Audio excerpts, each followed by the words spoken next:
I think for me, that's what makes this film have a richness and a complexity, to have Margot in the film, because I think she comes alive in the film and you really see so much more.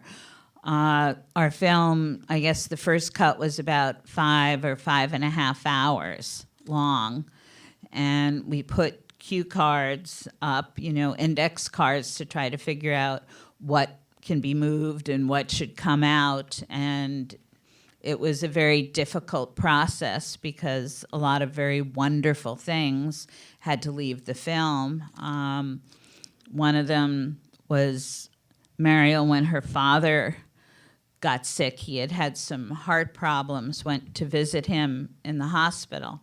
And she was just sitting and talking to him, and he said, "Oh, you don't even need to come and visit me. I'm just fine." And then a few minutes later, he looked at her and he said, "You're going to be okay." And she said, "No, you're going to be okay."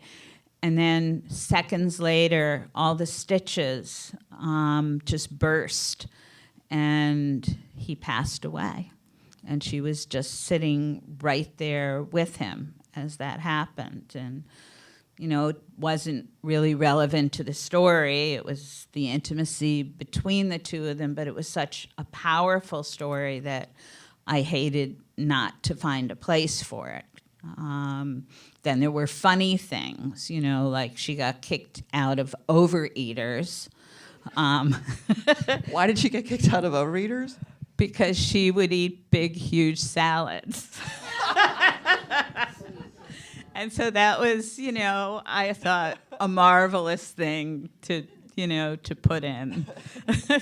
I mean, there were many things, many, many things. And the editing process was, some days rough and some days beautiful. And the great thing about it is trying things and putting things at the beginning that were in the middle, or, really, what the editing process is. And it's wonderful. And suddenly, at the end, it looks as if it's seamless, as if that's how it's supposed to be when you've seen it in all its very rough and ragged terms, and also wanting to really blend in those stories and give you a full picture of a tale of three sisters.